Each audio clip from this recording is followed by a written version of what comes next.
Talking about age is a little bit different in Spanish than it is in English.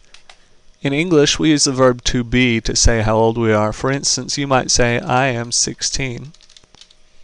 In Spanish, though, we use the verb to have.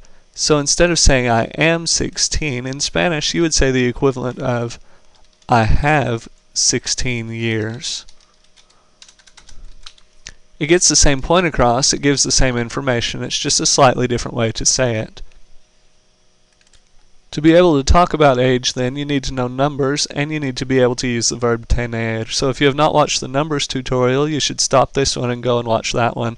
If you have not watched the tener tutorial and are not comfortable with tener, you should stop and go watch the tener tutorial before you watch the rest of this one. Having said that, let's go ahead anyway and put our verb chart for tener here on the screen just for easy reference for us.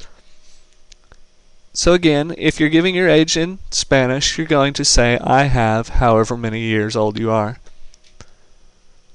Let's look at the same example that we had a minute ago. In English we would say I am 16. In Spanish we would say the equivalent of I have 16 years. So I have would be tengo, or we could say yo tengo. 16 we know is 16. I'm going to go ahead and spell it out just for the practice. And the word for years is años. Of course, if we were making this a sentence, we would want to capitalize and add a period. Tengo 16 años. That's like saying I have 16 years, but what it means is I am 16 years old. Now in English we omit the years or years old part typically, but in Spanish it's usually important to go ahead and include the word años, which means years. That's really all there is to it. Depending on who our subject is, we pick our form of tener, we give the number, and we say años. So if we wanted to say Maria is 14, we need the form that would be appropriate for Maria. That's the third person singular form, tiene. And then we would just add Maria tiene 14 años. Nothing too tricky about that. Now if you want to ask someone how old he is, you still use the verb tener and you ask how many years do you have. The word for how many is cuánto, or in this case cuántos, because we're talking about more than one thing, more than 1 year. ¿Cuántos años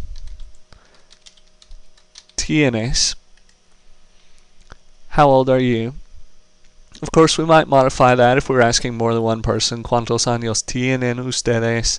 If it were someone that we would address as usted, for instance, if we worked in some sort of service industry and they were filling out a form, or we were filling it out for them, and we didn't know how old they were, we would use the usted form instead of the tú form.